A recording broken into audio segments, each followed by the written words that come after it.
pembahasan kita perlu tahu apa itu produk cacat.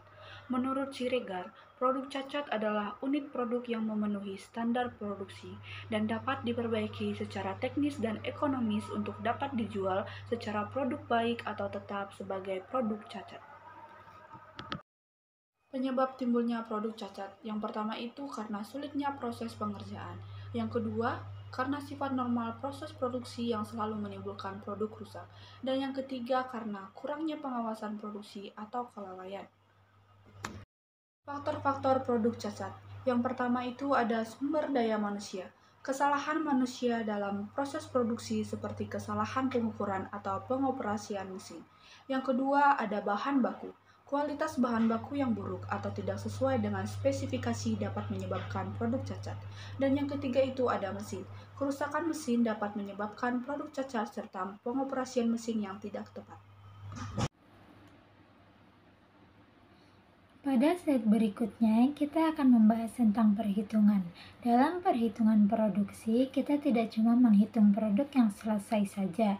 Ada juga produk dalam proses di akhir periode dan produk cacat yang perlu diperhitungkan. Rumus yang digunakan adalah produk selesai ditambah produk dalam proses akhir dikali tingkat penyelesaian ditambah produk cacat. Produk selesai artinya unit yang sudah 100% jadi. Produk dalam proses akhir dihitung sebagian, tergantung seberapa besar tingkat penyelesaiannya. Misalnya, kalau ada 100 unit dan baru selesai 60%, maka yang dihitung hanya 60 unit. Sedangkan produk cacat tetap dihitung karena sudah menyerap biaya selama proses produksi, walaupun hasilnya tidak sempurna. Dengan rumus ini, kita bisa tahu total unit yang dianggap menyerap biaya produksi. Pada slide berikutnya, kita akan membahas tentang perlakuan akuntansi produk cacat terhadap harga pokok produksi. Dalam menghitung harga pokok produksi, perusahaan perlu memperhitungkan unit ekuivalen. Hal ini penting untuk menentukan berapa besar biaya yang dibebankan ke produk selesai, produk dalam proses, dan juga produk cacat. Produk cacat tetap dihitung karena selama proses produksi, unit tersebut sudah menyerap biaya seperti bahan baku, tenaga kerja, dan overhead pabrik, meskipun hasil akhirnya tidak sesuai standar.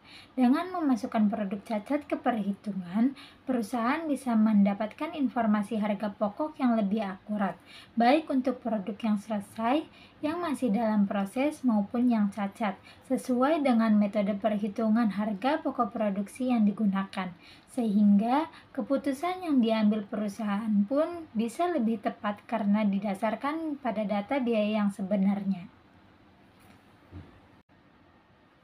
Kesimpulan yang dapat diambil dari materi yang kita sampaikan adalah mutu produk yang baik memastikan kepuasan pelanggan dan efisiensi produksi, sementara produk cacat dapat meningkatkan biaya dan menurunkan reputasi perusahaan. Untuk mencegahnya, perusahaan harus menerapkan pengendalian mutu seperti Six Sigma dan TQM, serta memastikan bahan baku, proses produksi, dan pengawasan berjalan dengan baik. Baik, saya akan menjelaskan penyelesaian dari soal yang sudah dijelaskan. Unit ekuivalen Departemen Perakitan Produk Selesai ditambah dengan PDP akhir dikali dengan tingkat penyelesaian, ditambah produk cacat. Bahan sama dengan 4.600 ditambah dengan 300 unit dikali dengan 100% ditambah dengan 100 unit sama dengan 5.000 unit. Biaya konversi sama dengan 4.600 unit ditambah dengan 300 unit dikali dengan 75% dan ditambah 100 unit sama dengan 4.925 unit. Biaya konversi Departemen Penyelesaian Bahan Baku sama dengan 4.100 unit ditambah dengan 400 unit dikali dengan 100% ditambah dengan 200 unit sama dengan 4.700 unit. Biaya konversi sama dengan 4.100 unit ditambah 400 unit dikali 80% ditambah 20 unit sama dengan 4.620 unit. Baik, saya akan menjelaskan contoh soalnya. Biaya bahan baku di Departemen Perakitan sebesar 6.250.000, biaya tenaga kerja di Departemen Perakitan sebesar 4.925.000, sedangkan di Departemen Penyelesaian sebesar 3.842.000.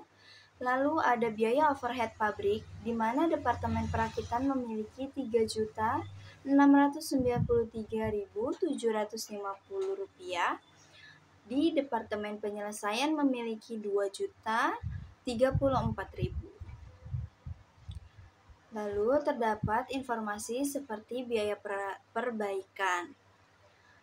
Biaya bahan untuk perbaikan yaitu di Departemen Perakitan sebesar 1 juta, sedangkan Departemen Penyelesaian tidak memiliki biaya bahan. Lalu biaya tenaga kerja sebesar Rp615.625, sedangkan Departemen Penyelesaian sebesar Rp778.000. Lalu ada informasi biaya overhead pabrik pada Departemen Perakitan sebesar Rp369.375, sedangkan di Departemen Penyelesaian sebesar Rp417.000. Diminta untuk yang pertama menghitung unit ekuivalen produk masing-masing departemen. Yang kedua, susunlah laporan biaya produksi.